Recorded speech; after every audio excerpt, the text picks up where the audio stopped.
Hello दोस्तों, स्वागत है आपका मेरे YouTube चैनल परीक्षा प्लान में। तो चलिए आज के वीडियो को शुरू करते हैं और चर्चा करते हैं विज्ञान के महत्वपूर्ण प्रश्नों पर। पहला प्रश्न है, निम्नलिखित कथनों को पढ़िए और सही विकल्प का चयन कीजिए। लिखा है, अभिकथन है पॉलिस्टर कपड़े सूती कपड़ों से अधिक शीघ्रता से सूखते हैं। कारण लिखा है संश्लेषित रेशे बहुत कम जल अवशोषित करते हैं। तो इसमें बताना है कौन सा कथन और कारण सही है कि नहीं। तो इस प्रश्न के लिए अभिकथन ए और कारण आ दोनों ही सही हैं और ए की आर सही व्याख्या कर रहा है, यानी कि पहला विकल्प इसमें सही है।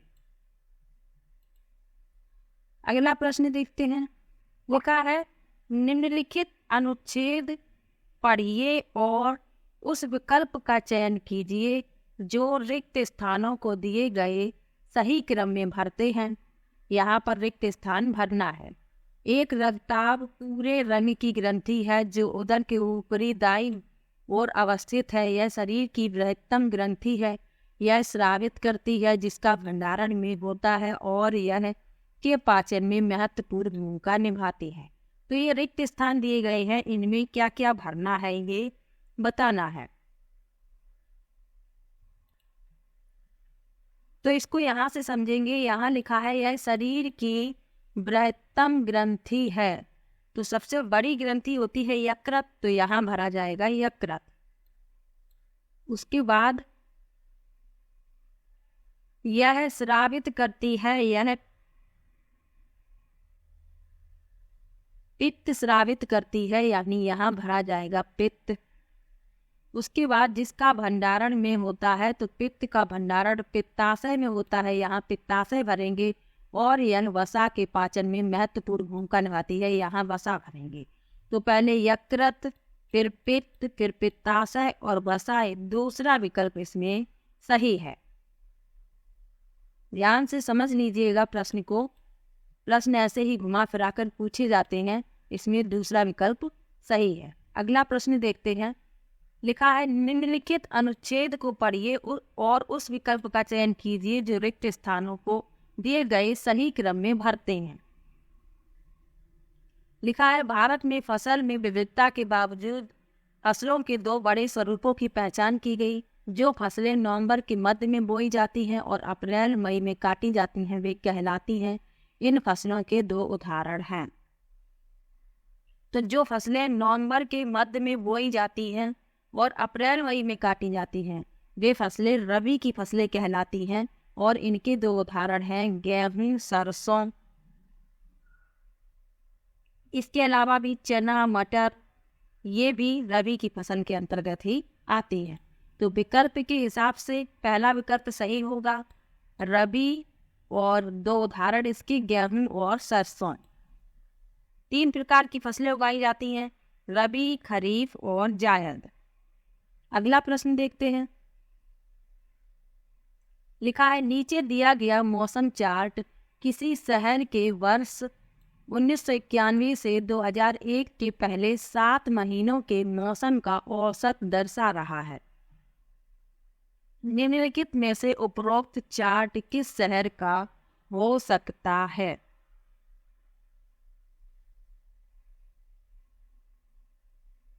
तो यह जो चार्ट है वह है शिमला का। बी विकल्प यानी दूसरा विकल्प इसमें सही है। इसके तापमान से पता लगाएंगे कि ये किस शहर का हो सकता है, तो यह शिमला का है। दूसरा विकल्प इसमें सही है। अगला प्रश्न है निम्नलिखित कथनों को पढ़िए और सही विकल्प का चयन कीजिए। अभिकथन दिया गया है फास्फोरस को केरोसिन में भंडारित किया जाता है। कारण है वायु के संपर्क में फास्फोरस आग पकड़ लेता है।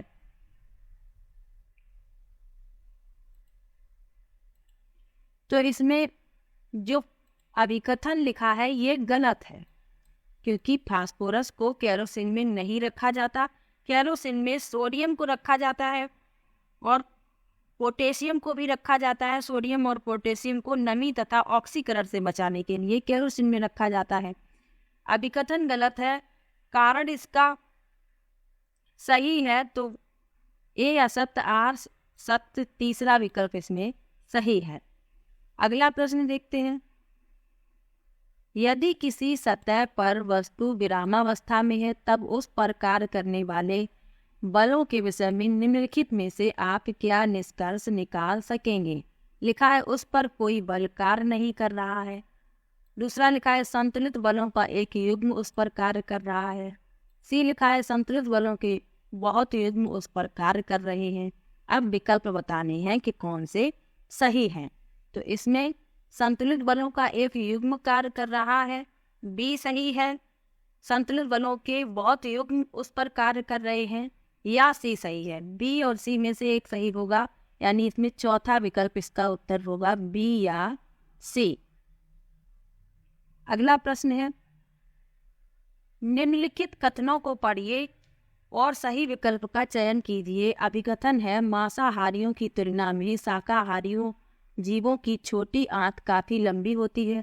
कारण है मांस की अपेक्षा सेल्यूलोज को पचाना अधिक कठिन है। तो इसमें जो अभिकथन है और कारण दोनों ही सही है, और कारण अभिकथन की सही व्याख्या कर रहा है, पहला विकल्प इसमें सही है। अगला प्रश्न देखते हैं।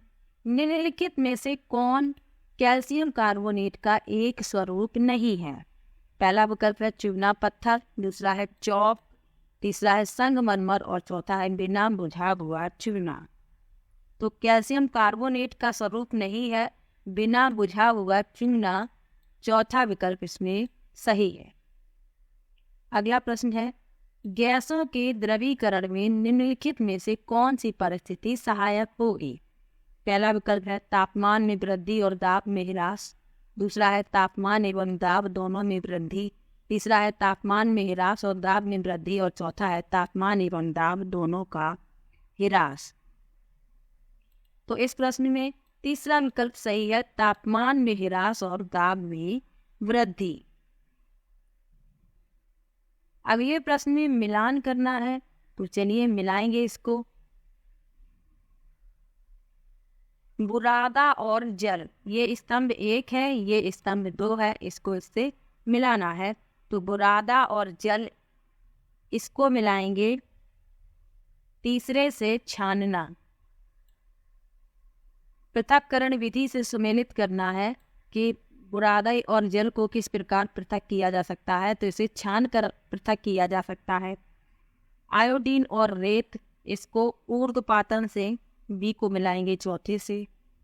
लवण और जल, इसको वाष्पीकरण से, और दही से क्रीम अपकेंद्रण से। तो ए का तीसरा, बी का चौथा, सी का पहला, डी का दूसरा, पहला विकल्प इसमें सही। अगला प्रश्न है, निम्नलिखित में से सही कथन की पहचान कीजिए। पहला लिखा है एक अवतल लेंस वास्तविक और आभासी दोनों प्रतिबिंब बना सकता है। दूसरा है एक समतल दर्पण वास्तविक और आभासी दोनों प्रतिबिंब बना सकता है। तीसरा है एक अवतल दर्पण वास्तविक और आभासी दोनों प्रतिबिंब बना सकता है। और एक चौथा विकल्प है एक उत्तल दर्पण वास्तविक और आभासी दोनों प्रतिबिंब बना सकता है। तो इस प्रश्न के लिए सी विकल्प सही है, एक अवतल दर्पण वास्तविक और आभासी दोनों प्रकार के प्रतिबिंब बना सकता है। सी विकल्प इसमें, तीसरा विकल्प या सी विकल्प इसमें सही है। अगला प्रश्न है, निम्नलिखित कथनों को पढ़िए और सही विकल्प का चयन कीजिए। अभिकथन लिखा है नल का जल विद्युत का सुचालक है। कारण लिखा है नल के जल में घुलनशील लवणों के रूप में अशुद्धियां होती हैं। तो इसमें क्या है, ए और आर दोनों सही हैं, और आर ए की सही व्याख्या कर रहा है, पहला विकल्प इसमें सही है। अगला प्रश्न है, निम्नलिखित में से कौन सा विकल्प पौधों की रूपांतरित जड़ों के रूप में है? पहला विकल्प है प्याज सलजम, दूसरा विकल्प है सलजम गाजर, तीसरा है गाजर आलू, और चौथा है आलू मटर। तो पौधों की रूपांतरित जड़ों के रूप में है सलजम और गाजर, दूसरा विकल्प इसमें सही है। अगला प्रश्न है, निम्नलिखित में से कौन जीवाणु रोगों का एक युग्म है? पहला विकल्प है हैजा टाइफाइड, दूसरा है टाइफाइड खसरा, तीसरा है खसरा एड्स और चौथा है खसरा चेचक। तो जीवाणु जनित रोग पूछे गए हैं। पहला विकल्प इसमें सही है, हैजा और टाइफाइड। अगला प्रश्न है एक चुंबक को लंबाई में 4 बराबर भागों में काटा गया। नए टुकड़े की ध्रुव शक्ति की तुलना मूल चुंबक की ध्रुव शक्ति से किस प्रकार से सही है? पहला है प्रत्येक नए टुकड़े की ध्रुव शक्ति मूल चुंबक के समान होगी। दूसरा है प्रत्येक नए टुकड़े की ध्रुव शक्ति मूल चुंबक से 1/4 होगी। तीसरा है प्रत्येक नए टुकड़े की ध्रुव शक्ति मूल चुंबक से आधी होगी। और चौथा है प्रत्येक नए टुकड़े की ध्रुव शक्ति मूल चुंबक से 4 गुना होगी। तो इस प्रश्न के लिए दूसरा विकल्प सही है, प्रत्येक नए टुकड़े की ध्रुव शक्ति मूल चुंबक से 1/4 होगी। दूसरा विकल्प सही है। अगला प्रश्न है एक लड़की अपने घर से 10 किलोमीटर की दूरी पर स्थित अपने मित्र के घर 12 किलोमीटर प्रति घंटा की गति से साइकिल पर जाती है और वह वापस 18 किलोमीटर प्रति घंटा की गति से आती है। इस पूरी यात्रा में उसकी औसत गति कितनी है? तो इसको हल करेंगे तो उत्तर आएगा, पहला इसका उत्तर आएगा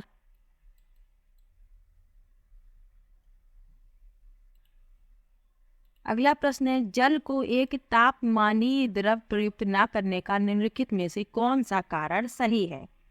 पहला विकल्प है यह पारदर्शी है, दूसरा है इसका प्रसार गुणांक उच्च है, तीसरा है अन्य द्रवों की तुलना में इसका हिमांक उच्च और क्वथनांक निम्न है। तो इसमें बी सही है और सी सही है, तीसरा विकल्प इसमें सही है। अगला प्रश्न देखते हैं, मिलान करना है इसमें।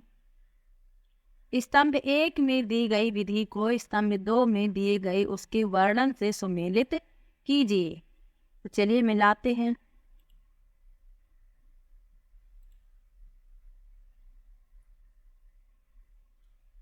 पास्तुरीकरण, इसको मिलाएंगे दूसरे से जीवाणु की वृद्धि को रोकने के लिए दूध को उबालना और आकस्मिक ठंडा करना। तो ये पास्तुरीकरण है, यहाँ गलत लिखा हुआ है, पास्तुरीकरण है यहाँ पर।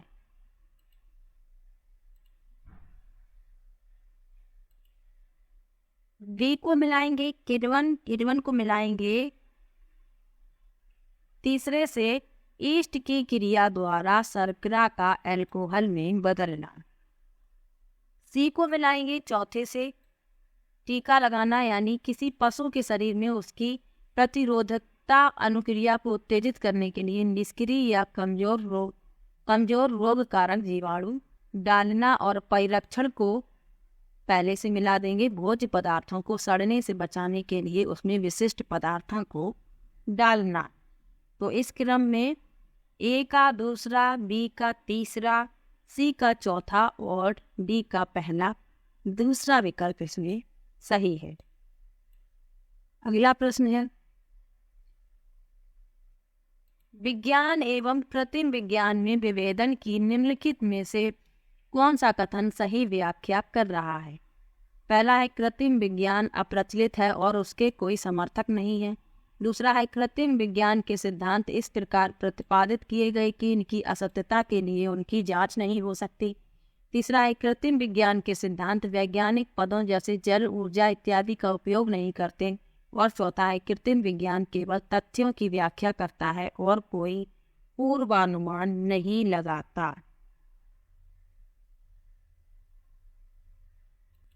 तो इस प्रश्न के लिए दूसरा विकल्प सही है, कृत्रिम विज्ञान के सिद्धांत इस प्रकार प्रतिपादित किए गए कि इनकी असत्यता के लिए उनकी जांच नहीं हो सकती, दूसरा विकल्प।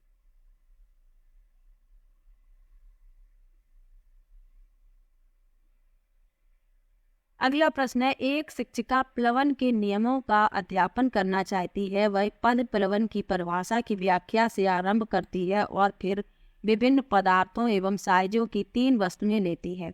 वह इन वस्तुओं को जल से भरे एक बड़े कांच के पात्र में एक एक करके डालती है और अपने विद्यार्थियों से यह देखने के लिए कहती है कि क्या हो रहा है। वह संकेत करती है कि जिस भी द्रव्य में वस्तु तैरेगी उसका घनत्व वस्तु के औसत घनत्व से अधिक होना चाहिए।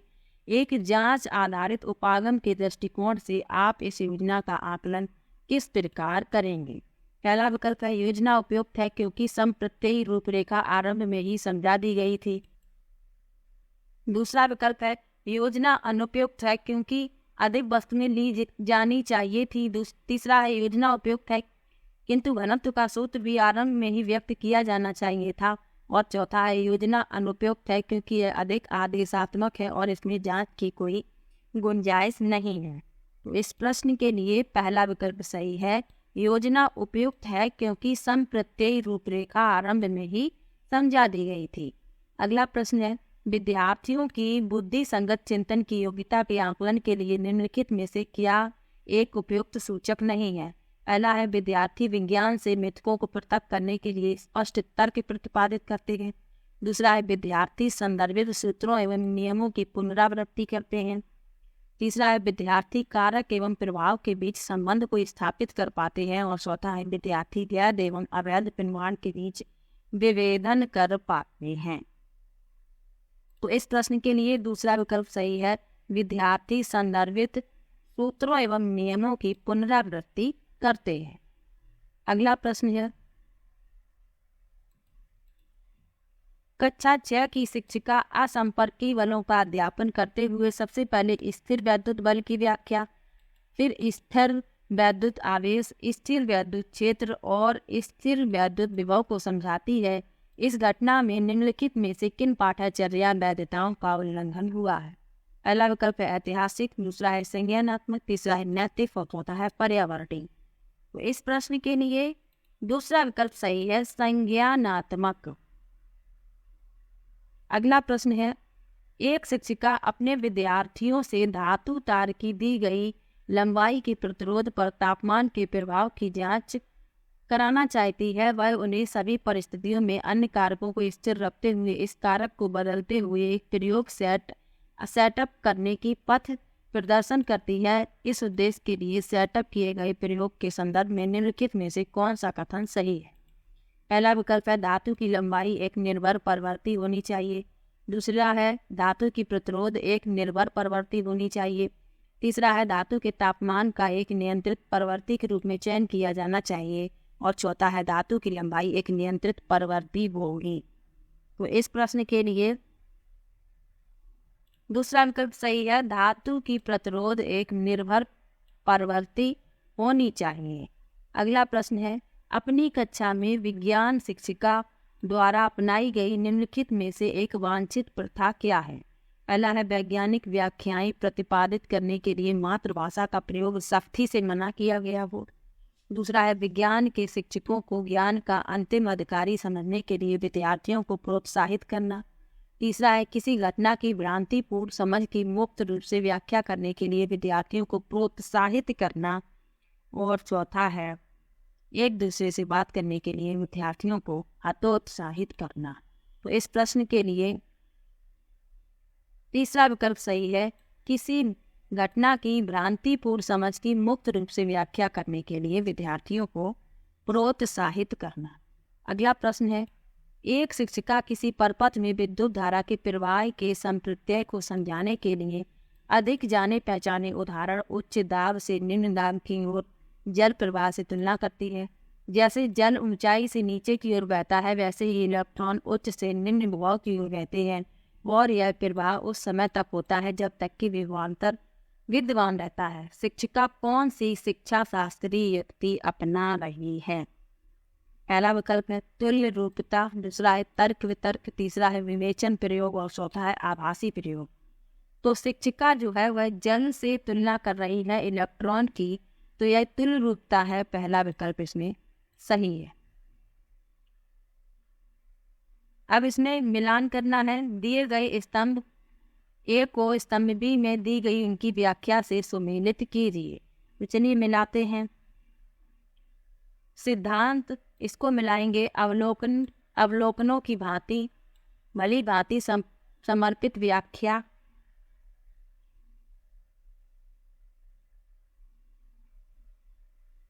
परिकल्पना इसको मिलाएंगे अनुमानित व्याख्या,